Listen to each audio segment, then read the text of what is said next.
बरतानवी अदालत से पाकिस्तान के खिलाफ 28 मिलियन डॉलर से जायद का मुकदमा जीतने वाली असासाजात बरामदगी की फर्म ब्रॉडशीट इन दिनों खबरों में है। ब्रॉडशीट एक बरतानवी कंपनी है जिसकी खिदमात नैब ने सन 2000 में शरीफ और भुट्टो खानदान की इंग्लैंड में खुफिया जायदादों का सुराग लगाने के लिए हासिल की थी। कंपनी परफॉर्म नहीं कर सकी तो 2003 में कॉन्ट्रैक्ट कैंसिल हो गया, मगर कंपनी अदालत चली गई। गुज़िश्ता दिनों लंदन हाई कोर्ट में केस हारने के बाद कौमी एहतसाब ब्यूरो ने ब्रॉडशीट फर्म को 4 अरब 58 करोड़ रुपए अदा किए। कंपनी के चीफ केवे मौसवी ने एक इंटरव्यू दिया है जिसमें उन्होंने शरीफ खानदान पर इल्ज़ाम लगाया कि उनकी तरफ से उन्हें रिश्वत की पेशकश की गई थी।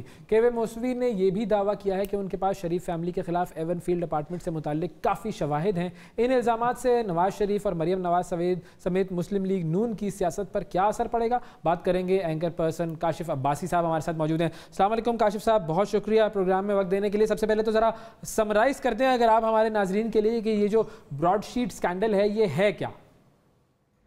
देखिए, ब्रॉडशीट कंपनी पाकिस्तान ने हायर की थी आज से 20 साल पहले, फिर उसका कॉन्ट्रैक्ट टर्मिनेट कर दिया गया। उसको ये टास्क दिया गया था कि जिन पाकिस्तानियों की बाहर जायदादें हैं, जो उसने इंटरव्यू दिया उसमें कहा कि जो मुशर्रफ साहब के मुखालफिन थे, जरदारी साहब और नवाज शरीफ साहब प्राइमरीली, उनकी जो अगर जायदादें उनको वो ढूंढ सकते हैं बरतानिया में, तो उन जायदादों को असल ढूंढना मकसद था। कंपनी बड़ी डॉजी सी थी, बैंकरप्ट हो रही थी, लेकिन उसके साथ एक कॉन्ट्रैक्ट किया।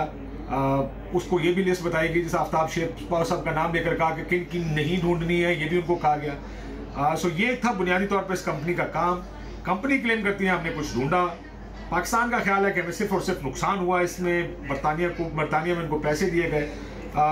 इस इंटरव्यू में उन्होंने जो एवन फील्ड अपार्टमेंट्स हैं उनका जिक्र किया, ये भी बताया कि उनको रिश्वत ऑफर की मियां नवाज शरीफ साहब की जानिब से किसी ने मुबैना तौर पर।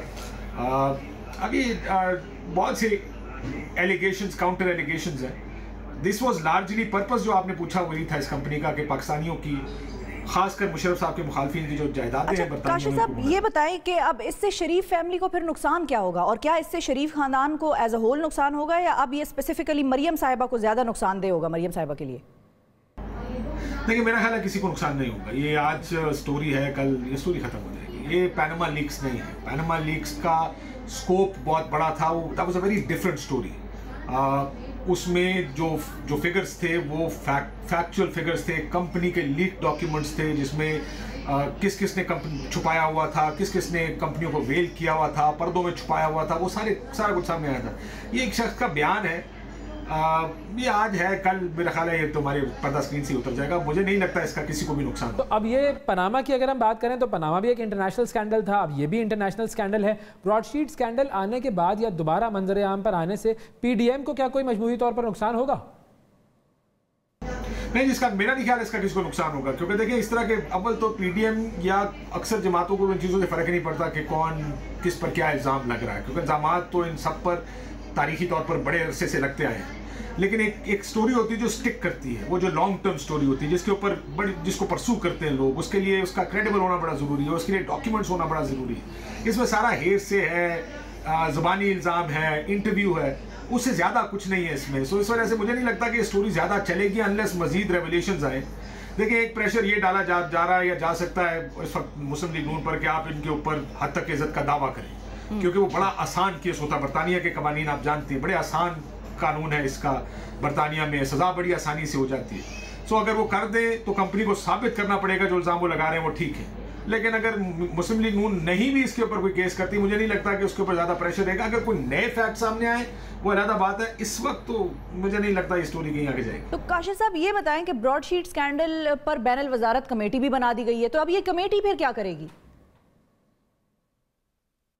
देखिए, कमेटी इस वक्त पाकिस्तान को तकरीबन 30 मिलियन पाउंड का डॉलर्स का जो जुर्माना हुआ है, बहुत से फैसले हुए, किसने किया, ये कॉन्ट्रैक्ट इतना कमज़ोर क्यों था।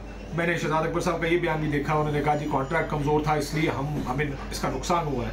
ज़्यादातर कमेटी इसी चीज़ को प्रूव कर सकती है कि किसने कॉन्ट्रैक्ट किया, कैसे किया, क्योंकि कॉन्ट्रैक्ट तो आप टर्मिनेट कर चुके हैं। या तो आप उसको बहाल करें, दोबारा इनसे बात करें, जैसे शहजाद अकबर साहब मुलाकातें कर चुके हैं इनके साथ, और वो मुलाकातें उन्होंने कहा गुड फेथ में की ताकि जो नुकसान जो हमें पड़ चुके हैं पैसे, वो पैसे कम कराए जा सकेंगे। किसी ने ये इसलिए इसको परसू नहीं किया, या शहजाद अकबर साहब ने भी ये बात नहीं की कि आप हमें मजीद एविडेंसेस दें, ना उन्होंने ये बात कही है जो मूसवी साहब हैं जो इस कंपनी के मालिक हैं। सो मुझे लगता है कि ये भी एक कागजी कार्रवाई है कुछ ज्यादा इसमें सामने यहाँ पर एक और सवाल जहन में उभरता है कि ब्रॉडशीट कंपनी जो है उसने कॉन्ट्रैक्ट की खिलाफ वर्जी पर नैब के खिलाफ एक्शन लिया, लीगल एक्शन लिया। लंदन हाई कोर्ट ने नैब को हर्जाना किया, फिर बाकी रकम सूद समेत कंपनी को देने का हुक्म दिया। पाकिस्तान ने 28.706 मिलियन डॉलर, कोई तकरीबन 4.59 बिलियन इस कंपनी को दिए। तो ये जो टैक्स पेयर का नुकसान हुआ है, इसका जिम्मेदार कौन है? मुशर्रफ साहब जिम्मेदार हैं इसके या नैब खुद जिम्मेदार है? देखिए, कॉन्ट्रैक्ट जिसने किया, जिसने एक कमज़ोर कॉन्ट्रैक्ट बनाया, उसमें ये लिखा कि अगली गवर्नमेंट्स भी आएंगी, कॉन्ट्रैक्ट कैंसिल नहीं हो सका, तमाम तरह की अश्योरेंसेस दी गई होंगी। आई एम श्योर उस वक्त की ज़रूरत होगी कि कंपनी ये सोचती होगी कि अगर हम आज अपना तमाम तरह रिसोर्स लगाएं, क्योंकि उसका ज़्यादा जो काम था वो तो कमीशन की बुनियाद पर था कि जो पैसे पकड़े जाएंगे उसमें से हमें हिस्सा मिलेगा।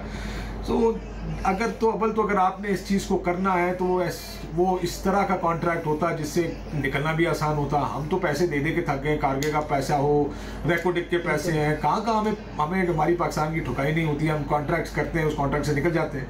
सो अगर कॉन्ट्रैक्ट किया गया था, क्या गुड फेथ में किया था, क्या उसको कैंसिल गुड फेथ में किया, बैड फेथ में किया, जिम्मेदार तो वो तमाम लोग हैं जो तारीखी तौर पर, चाहे कोर्ट्स हों, जो सियासी फैसले या इस तरह के फैसले देते हैं, या नैब है या परवेज़ मुशर्रफ साहब है, जो भी है, हम ब्लेम तो शिफ्ट करते रहेंगे, लेकिन आखिर में ब्लेम कहीं फिक्स होगा नहीं। नुकसान हो गया है, मेरा ख्याल है इस कौम को पैसे भरने की आदत पड़ गई होगी अब तक, जिस तरीके से ये काम चलता है, देखें किस कैलसनेस से हम काम करते हैं। दिल किया कॉन्ट्रैक्ट कर लिया, दिल किया कैंसिल कर दिया, खुद ही फैसला कर लिया। आपकी बात ठीक है, काशिफ साहब, आपकी बात ठीक है कि हमें आदत हो गई है पैसे भरने की भी, और हम बड़े कैलेस भी हैं, इररिस्पॉन्सिबल हैं, हमें मूड होता है तो हम कुछ कर लेते हैं। ये बताइए कि अब पाकिस्तान की जो बकाया जात थी वो ब्रिटिश हुकूमत ने पाकिस्तानी हाई कमीशन के अकाउंट सीज करने के लिए, मतलब जाहिर है सीज कर लिए थे, उन्होंने पे नहीं कर रहे थे, उन्होंने सीज करके लेना पड़ा उनको।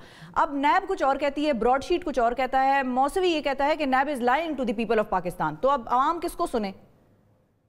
देखिए, अवाम को इतना ज़्यादा क्रेडिट ना दे, मैं माफ़ी चाहता हूँ। हमारे मुल्क में ये जो चोरी चकारी, लॉस, पैसे, ये कोई इतना बड़ा इशू नहीं है हमारे लिए।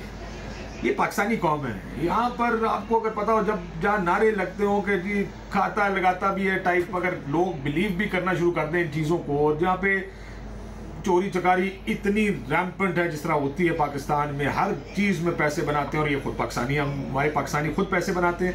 अगर वो पाकिस्तानी इतना पैसा बनाते हैं खुद, और उनको फ़र्क भी नहीं पड़ता कोई चोरी करता, तो आपको क्यों लगता है कि इस 30 मिलियन डॉलर का पाकिस्तानियों को या 28 मिलियन डॉलर का पाकिस्तानियों को कोई नुकसान होगा, उनको कोई से फ़र्क पड़ेगा कि हाय हमारे पैसे लुट गए, हमारे पैसे चले गए, वो ये देखें कितना बड़ा लॉस हो गया हमें। ये कल तक लोग भूल ही जाएंगे। मैं यकीन से आपको कहता हूँ कि आज जिन्होंने ये देखा होगा, पिछले 2 दिन में 3 दिन में ये इंटरव्यू सुने होंगे, ये पूरी स्टोरी देखी होगी, अक्सर लोग तो इसको सीरियस ही नहीं लेंगे। जो किसी एक साइड के सपोर्टर होंगे वो कहेंगे देखें ये एक और झूठा इल्ज़ाम, दूसरी साइड का सपोर्टर कहेगा देखा हम तो पहले कहते थे चोर है। ये सियासी ड्राइंग रूम गपशप की हद तक तो थोड़ी बहुत स्टोरी है। अगर आप सोचते हैं कि लोग सेंसिटिव हैं और वो बहुत माइंड करेंगे कि कौन के पैसे, जो चीज़ लोग नहीं भूलें और ना हुकूमत उनको भूलने दे रही है, वो ये है कि मियाँ साहब को वापस लाना। अब उनकी वापसी के आपको क्या इम्कानात लगते हैं? पासपोर्ट उनका कैंसिल हो जाए, रिन्यू ना हो, या ये पनामा आए, ब्रॉडशीट आ जाए, रिलीफ तो उनको मिला हुआ है, बाहर बैठे हुए हैं वो, तो क्या इम्कानात हैं वापसी के? देखिए, मियाँ साहब की वापसी का फिलहाल मुस्तकबिल करीब में तो कोई इम्कान नहीं है। मियाँ साहब बाहर हैं, इलाज उस तरह नहीं हो रहा जिस तरह के, अगर वो बहुत बीमार होते तो उनका इलाज होना चाहिए था। ये कुछ सी के हॉस्पिटल्स हैं, वो आ रहे हैं, वो जा रहे हैं, वो एडमिटेड हैं, उस तरह का नहीं है। तो इसका मतलब वो इतने बीमार नहीं है। वो खुद भी कह चुके हैं, मुस्लिम लीग नून की आपको बॉडी लैंग्वेज से भी नज़र आ गया, मरीन नवाज साहब ने तो ओपनली कह दिया कि मैं मियाँ साहब को कहूँगा वापस ना आए जब तक ये हुकूमत बैठी है। और मियाँ साहब को भी पता कि जब तक ये हुकूमत बैठी है वो वापस आएंगे तो जेल जाएंगे। तो जब तक कोई मामला साजगार नहीं होते, एंगेजमेंट, कोई डील, या ये हुकूमत चली जाए और कोई फेवरेबल गवर्नमेंट आए, तब तक मियाँ साहब ठीक है, सिचुएशन बननी होगी। काशिफ साहब, फाइनली ये बताइए कि पीडीएम आपको क्या लगता है कितना बड़ा चैलेंज है अब गवर्नमेंट के लिए? क्योंकि मोमेंटम तो वो लूज कर गए हैं, शुरुआत आगाज उनकी बड़ी दबंग हुई थी, लेकिन अब तो वो बात नहीं रही पीडीएम के जलसों में। देखिए, जो आप पीडीएम की बात करें, पीडीएम की आप ये बात ठीक कह रहे हैं कि पीडीएम इस वक्त जो फिज थी वो खत्म हो गई। ऐसा लग रहा है कि पीडीएम का जो तमाम एक उन्होंने मोमेंटम बनाया था अक्टूबर नवंबर रफली क्लोज, एक मोमेंटम बना था, जलसे हो रहे थे, जलसे भी ठीक साइज के हो रहे थे, लेकिन अब जाहिर है वो बात नहीं रही, बिल्कुल ठीक साइज के हो रहे थे, एक प्रेशर होता है। बिल्कुल बिल्कुल। काशिफ साहब, बहुत शुक्रिया, आपने वक्त दिया और अपना जो एनालिसिस था वो पेश किया।